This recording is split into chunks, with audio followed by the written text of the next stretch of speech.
Hey everybody, it's Alan with Bricks and Blocks Gaming, and in this video for 5 Parsecs from home, I'll be playing the 7th turn of my campaign, starting with a story recap, the pre-game rules, the tabletop battle, then the post-game results. So let's get to the bricks and blocks of this turn for 5 Parsecs from home, which is the sci-fi solo adventure war game written by Ivan Sorensen and published by Modifius Entertainment. While trying to transmit the information they had on Galactic Solutions, Gibbs renegades were attacked by a mercenary they've learned is named Zarvaras. The crew fought off him and his security bots, but the callous mercenary escaped to his ship, which he used to destroy the transmission station, and Dr. O's incriminating research data as well. Without it, the only proof of Galactic Solutions' wrongdoing is the knowledge the crew has, and possibly the contact list Dr. O was able to save from the attack. The crew feels their best option is to meet with Talfo Yeris, the man that contacted Danik about a mutual desire to take down Galactic Solutions. They've tracked him to the Korvar cluster, a large belt of asteroids and dwarf planets in the Korvar system, which also happens to be where Galactic Solutions is based out of. Gibbs Renegades have one outstanding job offer from a private organization, no rivals, 12 credits, 4 story points, 1 quest rumor, and Tess is completely paid off and free of any hull damage. Dr. O still has his hand laser with a stun attachment, a military rifle, and is wearing the displacer, which can allow him to teleport around. Since he wasn't technically in the last battle, he still has 3 experience points. Charlie, who also wasn't technically in the last battle, has been reassembled and still has his shotgun and glare sword. Rhett Joran has his auto rifle with the tracker sight and the bipod, and he's wearing stealth gear. He has no experience points after spending all of it to get himself a point of luck. Baffy has 5 experience points. He's carrying an auto rifle and a machine pistol and is equipped with a screen generator. Beldara is now also equipped with a screen generator, as the crew found one for sale after the last battle, and she of course has her rattle gun with the nanosludge modification and a blast pistol.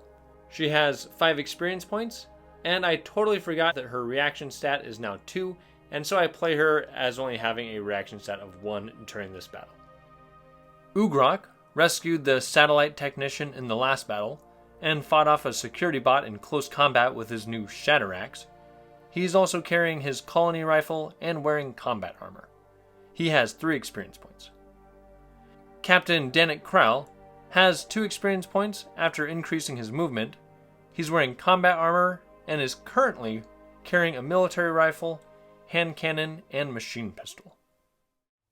For story purposes, my team is leaving Naltori and headed to the Korvar cluster.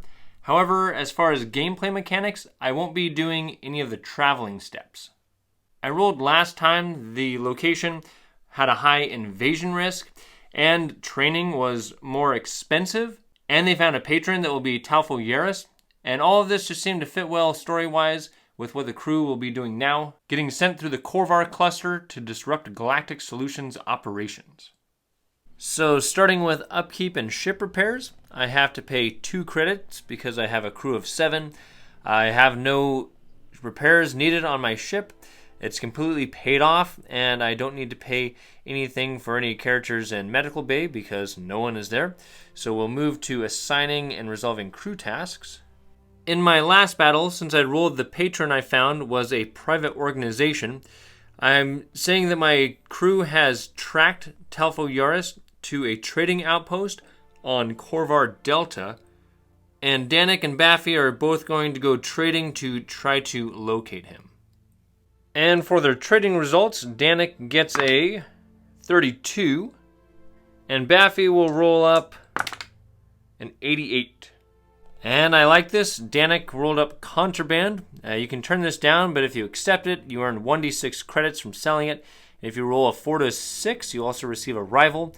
Getting a rival here would kind of make sense, so we'll go ahead and accept this. Rolling a d6, I get 2 credits, but since it wasn't a 4 or more, there's no rival. And Baffia is adding to my damaged equipment. I get a roll once on the loot table, and the item is damaged and needs to be repaired. And he's found 22. That's a roll on the weapon table. And the category is 46. In energy weapon, I don't have many of these. And that is 71. Alright, and I don't have one of these yet. So that is a blast rifle. And that weapon has 1 shot and 1 damage. In the core book, it has a range of 16, but I'm using the Freelancer's weapon table, which actually has an extended range of 18 inches. And there's no traits involved with that weapon. Next, I'll have Beldara and Ugrok go exploring to scout out Korvar Delta and maybe other parts of the cluster. And Beldara rolls up an 89, and Ugrok 14. So Beldara rolled up the same thing she did last turn. She's offered a reward. So maybe there's something on this planet that grows here, or certain types of rock or something that are worth something. And so she's going to have, well, the whole team will have the opportunity to find some of that on the next battle and turn it in for some bonus credits. For Ugrok, apparently he had a chat with somebody. He can potentially gain a story point. It says nice chat, but we'll find out how nice this chat was. Ugrok has no savvy modifier to this, so just on a 5+, he gets a story point. And he does not. So apparently it was a decent conversation, but not interesting enough to gain any story points. And then I'm going to have Rhett, Dr. O, and Charlie all try to fix some of the broken equipment that I have. And I just double checked with my repair bot. It gives +1 to all repair attempts, so it's not limited to once per turn, so they all get a bonus to their repair rolls. So Rhett's going to try to repair the blast rifle. He's got +2 savvy and +1 for the repair bot, needing a 6 total, and that gets a 6 with all of his modifiers.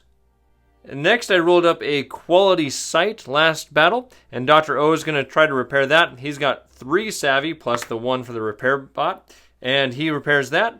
And then Charlie is going to try to repair the laser sight I have. He's got a +2 savvy and +1 for the bot for a total of 7, and he repairs that as well. Next to job offers, I'm not getting any new offers from patrons, but I'm going to be taking the one I was given the last battle. He's a private organization. I'd rolled up 1 credit for danger pay, and I'd rolled up a benefit, which was a roll on the loot table, and that stays every single time that I take a job from him. If I win, I get a roll on the loot table. And I rolled there'd be a condition, which is just for this battle, and that was demanding, so I only get that danger pay if I succeed on the mission. Even though I house rule assigning equipment at the start of the turn, I'm also allowing my team to equip anything they obtain during crew tasks.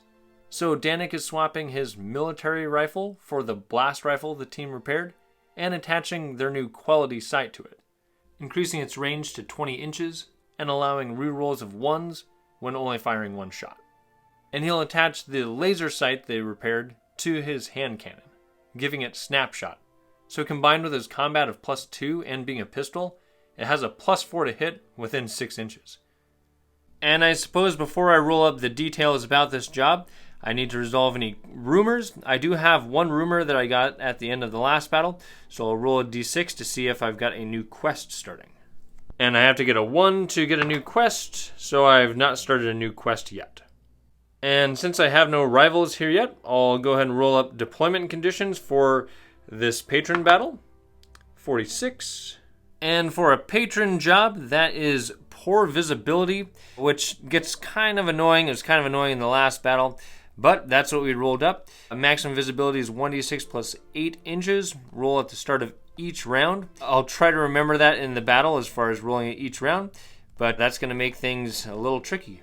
For notable sights, 67. And we have really shiny bits. Gain 2 credits if I find this. And I guess that makes sense since I'm already looking for some other stuff on the battlefield. For my objective, 10. And that is another fight off, so I have to take down or scare off all of the enemy. And next we'll roll the enemy encounter category, 25. For a patron, that is a criminal element. And these are always fun because they have a chance to get me extra credits afterwards and more of a chance to become a rival. And the specific enemies are 85. And that's kind of fun. Starport Scum. There's 3 extra members to this team. They panic pretty easily, 1 to 3. Speed 4, combat 0, toughness of 3. They're defensive. And it's kind of interesting. Friday Night Warriors. When a scum is slain, all allies within 6 inches will retreat a standard move at their base speed directly back toward their own battlefield edge. So we'll see if I remember to do that when I slay some of these guys. For determining how many there are, we have 4 plus 3. There's going to be 7 of them. So that will give them 2 specialists as well as a lieutenant. I'll roll up to see if they have a unique individual with them. On a 9 plus they do, just a 6. For weapons, they roll up column 1 and A. Now normally these weapons are kind of short range weapons, but that's not really going to matter in this battle since there's low visibility. So let's see what they've got. The regular scum have 2 and the specialists have 1. That gives the regular troops handguns, which in the Freelancer's Handbook have a range of 9 inches. And the specialists have power claws, which seem kind of odd because these guys are defensive and have a combat of 0. But maybe there's going to be... I'll make these guys a little special. For some reason, they've got power claws and they're charging at my team. Gibbs Renegades have found and met up with Talfo Yeris and learned that Galactic Solutions is creating a number of different types of weaponry that they're selling off to crime lords and dictators throughout the galaxy. Talfo is the leader of a small resistance group that's seeking to put an end to Galactic Solutions and has now commissioned the crew to aid their efforts with attacks around the Corvar cluster to sabotage Galactic Solutions' operations. If enough damage can be done, their buyers will turn on them for failure to supply the agreed-upon goods and cause the company to crumble. Agreeing to help, Gibbs Renegades starts their partnership with a mission to attack a Galactic Solutions starport, destroy a shipment of unknown prototype weaponry that's about to be shipped, and hopefully steal some cargo the Resistance can make use of.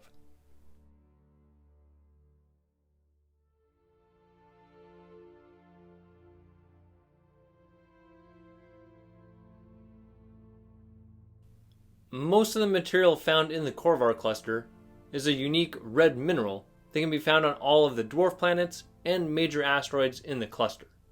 And each of these large celestial objects have ancient atmospheric and gravitational generators which were installed by the original inhabitants of the Corvar system to allow life to thrive throughout the cluster.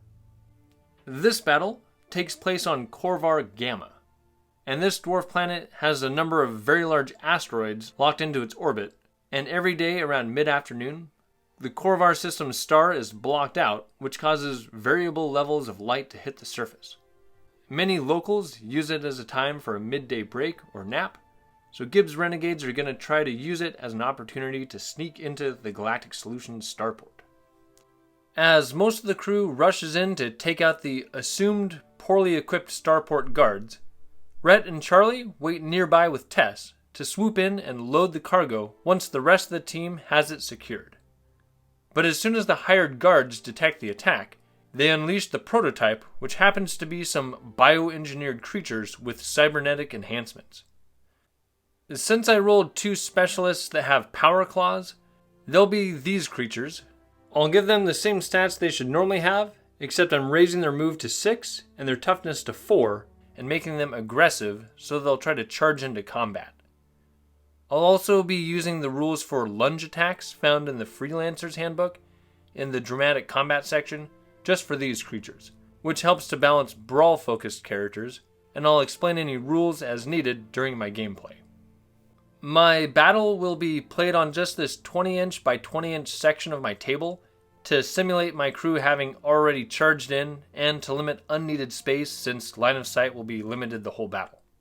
I do have 2 lights on the table, and I'm saying any figure within 5 inches of one of these can be seen regardless of the current round's limitation on line of sight.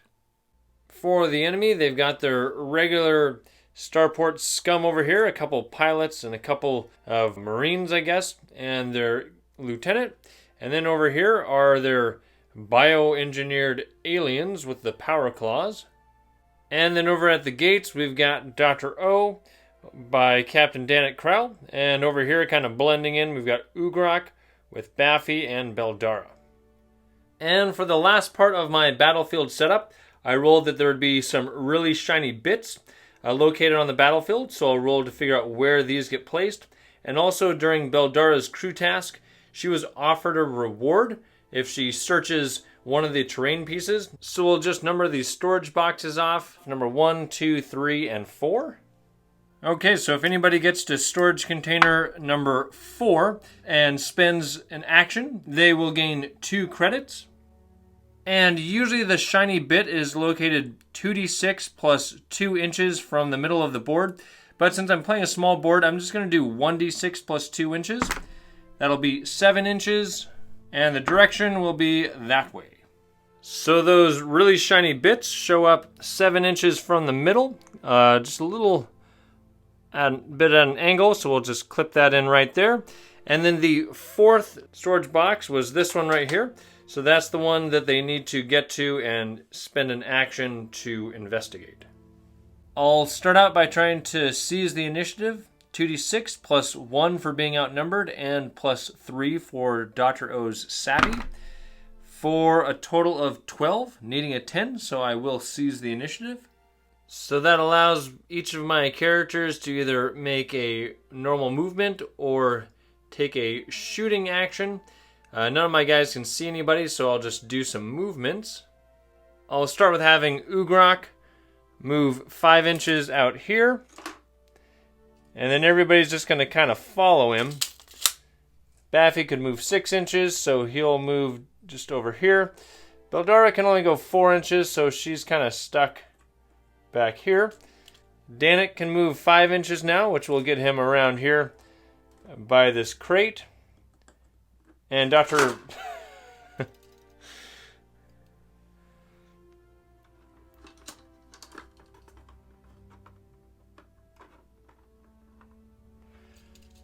Dr. O, after putting the wall back together, can move right up behind Danik. Now I'll determine the line of sight for the first round. It's supposed to be 1d6 plus 8, but I want to try to make this even more tight quarters, so I'm going to do 1d6 plus 4 for this game. So the first round, though, there is a 10-inch view. And I'll go ahead and roll my reaction dice, and I can only use the 2. I could give that to Danik or Ugrak. I'll give it to the Kieran. He's just going to come over here and use his combat action to pick up these shiny bits, getting them 2 bonus credits for the end of the battle. And then moving to the enemy phase. With these enemies, they'll try to get to a defensive position.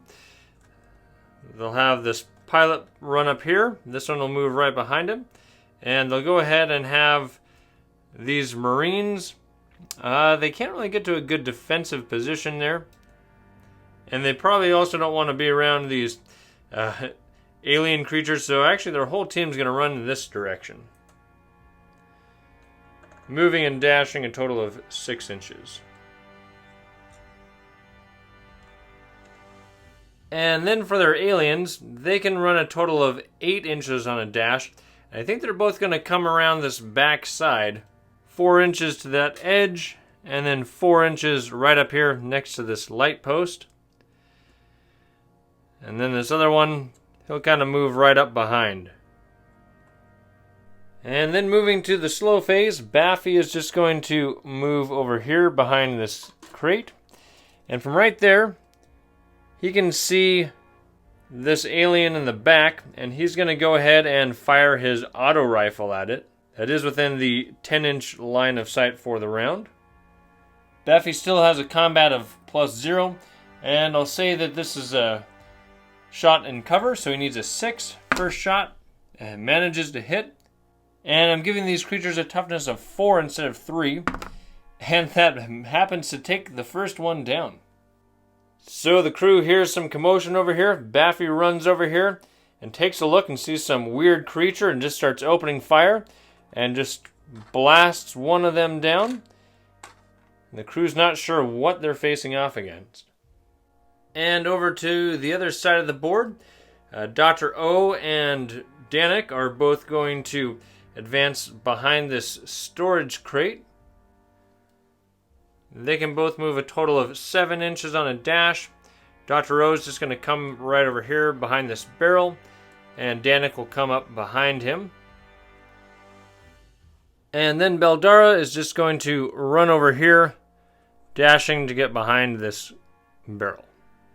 So for the first round, Ugrok got distracted by some shiny bits.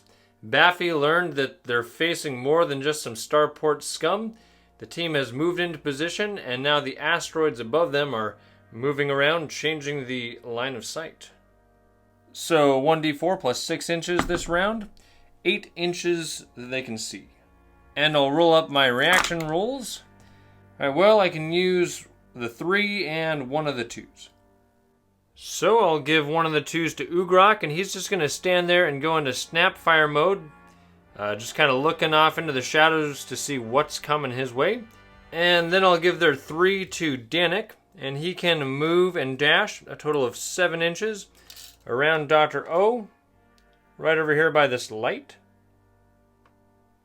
And now we'll go to the enemy phase, starting back there with that alien.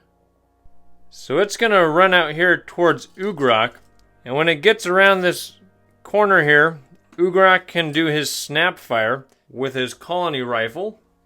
Ugrok is another of my characters that has +0 combat. This is a wide open shot, so he needs a 5+, and he misses that. So that miss will trigger a lunge attack. The way that works is if the figure that shot at them is within 6 inches and missed all their shots, and the lunging character has no ranged weapons, it can move its full movement range to get into a brawl. And Ugrok is definitely within 6 inches, so this thing will come over here and start swiping its power claws at him. And that alien normally has no combat modifier, so it'll get just the +2 for carrying a melee weapon. And then for Ugrok, his Shatter Axe is clumsy, so he only gets a +1 if his enemy is faster, which it is. So, but he does get his 2 dice for being a Kieran. And Ugrok only got a 6 against the creature's total of 8, so it wins. And Power Claws have a damage rating of 3, and they're piercing, so this is going to ignore Ugrok's combat armor. He's got a toughness of 5, but with a total of 9, that takes him down. So that creature has no care that its buddy just got blown away, and it runs over here and just totally shreds Ugrok with his claws, taking him down. And then for the actual starport scum over here, they'll start with having this pilot.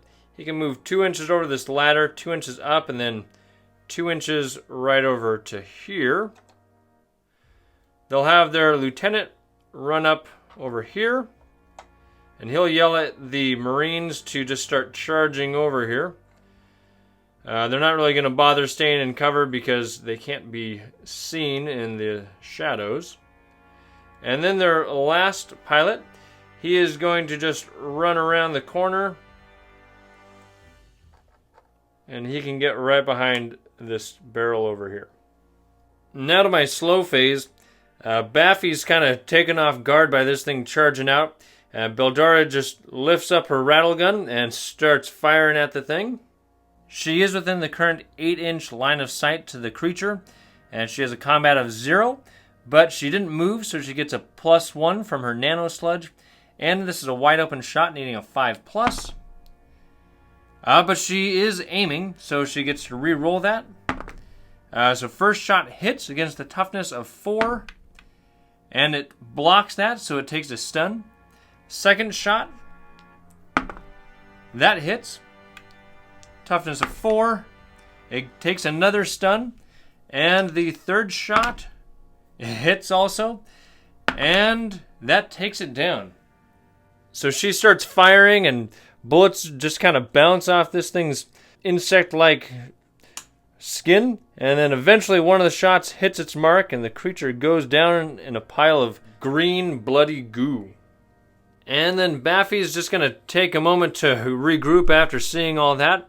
And he's just going to charge 8 inches over here on a dash, around behind this light, over by this thing's body. And he'll actually kind of go behind this light. And last for the round would be Dr. O, but he's got a pretty good position there. It doesn't really make sense for him to charge up. So we'll roll up a battle event for the end of the round. And we've got 35. Well, that was almost a visibility change, which would have totally changed my scenario and making it easier to see. But we got tougher than expected. Select a random enemy figure to receive +1 toughness to a maximum of 6, and remove all current stun markers on that figure. Well, since both of the creatures have been defeated, we'll do 1, 2, 3, 4, 5, 6, 7, 8, 9, 10. And that will be number 7. And that will be the pilot up here on top of this shipping container, which I guess kind of makes sense. He's kind of finding a fortified location to hang out, and that'll essentially give him some extra toughness. Normally I'd do a couple morale rolls because these two creatures were taken down, but since they're on the other side of the battlefield and I kind of have them set up as different types of creatures and they're kind of doing their own thing, I'm not going to have the starport scum on the other side of the battlefield make morale checks for these guys. I'll determine the line of sight for the next round, d6 plus 4, and that's going to be 10 inches. And then I've only got 4 reaction dice this round. And all I can do is give that 3 to Danik. So Danik is just going to kind of pop his head out from behind this light post and pull out his blast rifle. He can see 10 inches, and that can shoot well beyond 10 inches. So he's going to take a shot at this first Marine. That shot is wide open, so he needs a 5 or higher. He's got a +2 combat, and he can re-roll 1s with the sight he has attached to that. So that hits. And the blast rifle has +1 damage against a toughness of 3. And so that takes down that Marine. Now, I didn't do this for the alien creatures because I'm treating them kind of different. But the Starport Scum are Friday Night Warriors, which means if one of their allies is slain within 6 inches of them, they'll move back to their table edge at their normal movement rate. So Danik steps out with his rifle and just blasts this Space Marine, taking him down, which will then freak out his teammates. And the other Marine will run 4 inches back here. And the Lieutenant, even though he's better at combat, he gets scared easily, so he's going to run over there. I won't have it affect this pilot because he wasn't quite seeing what's going on. And then we'll move to the enemy phase. And this pilot is going to move 4 inches over here. And from right there, he can see Dr. O. And handguns have a range of 9 inches, so he can shoot him. This is a wide open shot because his high ground lets him see over the barrel that Dr. O is hiding behind. So he just needs a 5+, no combat modifier. And he misses that, and that is not aimed. So maybe that pilot did see his buddy go down. He was kind of nervous, which made him not really shoot the best. And now we'll go over to their other pilot. And he can move and dash 6 inches, which will put him right over here by this storage container. And then even though these two figures here just moved out of the way of their fallen comrade, they still get to act this turn. They're not going to go that way, though. They're going to go this way. The Lieutenant will move and dash right around here, kind of getting where that pilot had been. And then the Marine will run right up behind him. And then we'll go to my slow phase. And Dr. O is going to fire his hand laser back at this pilot that's standing in cover. So he needs a 6, but he is aiming. So he can re-roll that. And he misses. And next we'll have Beldara activate. She can move 4 inches, which will allow her to move around these crates right to here. And she's going to fire her rattle gun over here at the Lieutenant. The Lieutenant has cover, so Beldara needs a 6 on this with no modifier. And the first shot hits against a toughness of just 3. She takes down the Lieutenant. So as the Lieutenant goes down, she'd like to keep firing her rattle gun at another target. However, the death of his Lieutenant will force him to retreat. And I'll just put him back here, hiding behind that storage crate. And last to go on my turn will be Baffy. He can't really get into a spot where he can be in cover and shoot, so he instead is going to continue trying to flank the enemy. He will move and dash a total of 8 inches, which will allow him to come 6 inches to here, and then another 2 inches around over here. So a pretty good round for my team. We took down 2 of the enemy, and none of my guys got hit, so we'll make 2 morale rolls. And these guys have a panic rating of 1 to 3, so we'll make 2 rolls, and one of the scum is going to be running off. And that will, of course, be this Marine who ran from that fallen body and that fallen body, and he decides he has had enough of this and is leaving without caring what happens to Galactic Solutions cargo. Reactions for the next round. I can use just either a 2 or the 3. And for the line of sight, we've got 2 plus 4, so 6 inches. So I'll give that 3 to Danik. With the line of sight restrictions, he can't really get into a good spot to see either of these guys. So since they had the side quest of investigating this storage container by moving into contact with it and using a combat action, Danik's going to do that and complete Beldara's secondary mission. And with Danik going to where he did, that does put him within 6 inches of this pilot. So he's able to fire his handgun. This is an aimed shot, but Danik has cover. So the pilot needs a 6, and he misses. And then this other pilot is going to come right up over here, look over the edge, and fire his handgun down on top of Danik. That's a wide open shot. Needing a 5. He does hit Danik. Danik has a toughness of 4, which gets past his toughness. And now for his armor save, he's got a 5 plus armor save, and that hits him. He does have his point of luck back, though. So with that, he will move 1d6 inches, 3 inches that direction. So Danik realizes that all this gunfire might be drawing attention, and they need to hurry up and figure out what's in these boxes and get out of here. So he runs up to investigate this, and then he's shot at by a couple of the enemies, and he quickly lunges back 3 inches, which will put him right back here by that light post. Danik is still stunned, and then we're going to go to Beldara down here. She's just going to pop around this corner. This trooper here just shot at Danik, and so has his back to her, and she's just going to unload her rattle gun on him. There's no minimum firing distance, so this is a wide open shot, so she needs a 5 or higher.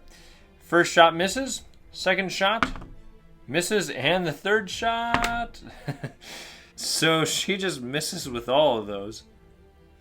So maybe when she came around the corner, she tripped and her machine gun fire just went all over the place. So she does nothing. And then Dr. O is going to run 5 inches up here. He is right out in the open, but he's going to aim his hand laser right at this pilot. He does need a 6, and he misses. And perhaps Baffy shouldn't have bothered trying to flank these guys because there's not much of their team left. So he's just going to run 4 inches to here, and then another 4 inches right out to here on his dash to try to help out his team. At the end of round 4, we've got another battle event, 51. Well, that's fitting considering what I just said about Danik trying to hurry up and investigate these crates. The clock is running out. At the end of the next round and each round thereafter, roll a d6, and on a 6, the game ends immediately, and I won't be able to complete any other objectives, and I won't count as holding the field unless I've cleared the table of enemies. Check line of sight for the next round, a total of 8 inches. And then for my reaction rolls, wow, just Danik going again. So after Danik lunged back, he's got 1 action this turn, so he pulls out his hand cannon, and that is within 6 inches, so he's going to fire that. So pistols have a +1 to hit at close range, and it has snapshot to get an additional +1, and he's got a +2 combat, so he's got a +4 to this, and he needs a 6.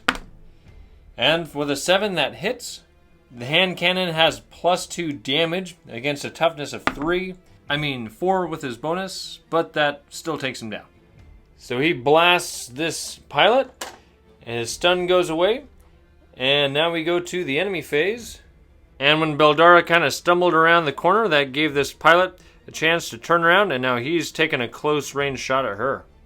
This is wide open, aimed, and being a pistol, he gets a +1 to it. So he only needs a 5. And he gets that with his +1. Beldara's toughness is 5. And she defends that. So she gets knocked back an inch. She's stunned. But I'll go ahead and have her activate. And she'll now fire her rattle gun again. And even though she didn't make a movement action this round, she did technically move. So the heavy trait of her weapon will take effect. So no bonus to her shot. First shot, wide open, misses. Second shot, needing a 5, misses. And the third shot, she is not shooting very well this game. So Baffy hears that Beldara's in trouble.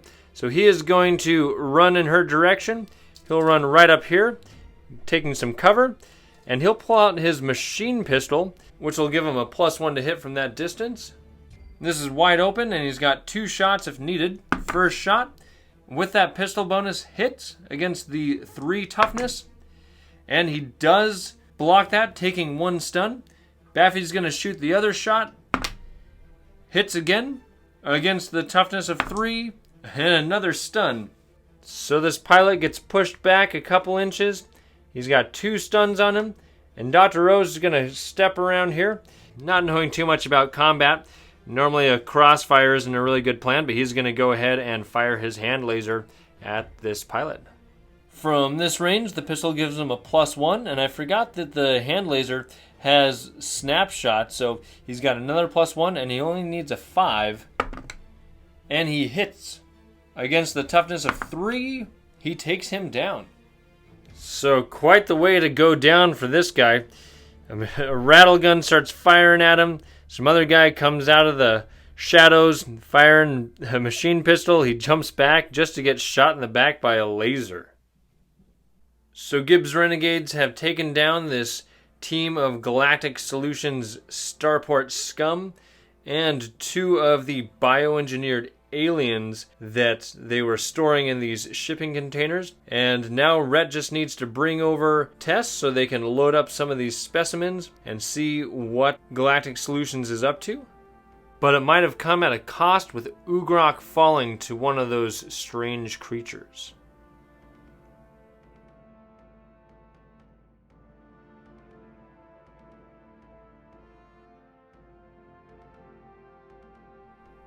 For my post-battle activities, we'll start with resolving rival status. Since these were criminal elements, instead of 1d6, I'll be rolling 2d6, and on a 1 on either of these, they become a rival, and they do not. And also for criminal elements, I roll a 1d6, and on a 1 to 3, I gain that many bonus credits. This does only happen if I hold the battlefield, which I did, and I gain 2 bonus credits. For step 2, I have acquired a new patron, Talfo Yeris, as my private organization that I can get jobs from in the future if I send a character out looking for patron jobs. And since this is a patron job, not a quest job, we'll skip to getting paid, rolling 1d6. And I get 3 credits. I also gain 1 credit of danger pay. I gain 2 credits for Ugrok finding these really shiny bits. And I also gain 2 credits for investigating that shipping container, which was Beldara's side quest she found out about during crew tasks. Next, I'll roll up my battlefield find, 25. That's going to give me 1 consumable in the loot chapter. And I get 1 dose of 5. I need to start using some of my consumables, because now I've got some booster pills added to my list of items. This removes any stun markers on the character and doubles their movement for that turn. The starport scum have no risk of invading this planet, and so we go to gather loot. I get to make an additional roll on this table as the reward for completing a mission for this patron. The first loot is a 41, and the second is 77. That gets me some damaged gear and some odds and ends. For the damaged gear, it'll be an 11 and then 97. An 11 is a gun mod and a 97 is an upgrade kit. Okay, so that permanent modification can increase the weapon's range by 2 inches. For my consumables, 83 and 16. An 83 is a ship item, and the 16 is a duplicator, and those are pretty awesome. They're a single-use item that creates an exact copy of any item that I have. It has been clarified in the FAQ that if I copy a weapon with any sort of modifications or attachments, those do not copy with it. And moving on to something I haven't had to do for a few battles is to determine injuries. We'll find out the extent of Ugrak's wounds from those power claws. 65. Okay, so not bad. Just some minor injuries, no long-term effects, 1 turn in sickbay. But the Kieran will still gain 1 experience point for becoming a casualty, while the rest of my team will gain 3 experience points. And Baffy inflicted the first casualty, so he will gain an additional experience point. That brings him up to a total of 9 experience points, and he's going to go ahead and spend 7 to increase his reaction score to 2. And then Beldara, she has 8 experience points, and so after missing all those shots, she's going to increase her combat skill up to 1. And since I'm currently sitting at 22 credits, I'm going to go ahead and spend 7 credits to increase Charlie's combat skill up to +2. I, of course, won't be doing any advanced training here in the Korvar cluster because it costs more, but we'll go ahead and do some purchasing of items. I'll make a roll on the gear table and on the gadget table for a total of 6 credits. The gear will be 27 and the gadget will be 66. So I just rolled up another suit of combat armor. I now have 3 suits of these throughout my crew. And then I rolled up a seeker sight. So now I've got 1 of each sight except for the best one, which is the Unity battle sight. But the one that I just got gives the figure +1 to hit if they did not move that round. Next I'll roll up a campaign event, 31.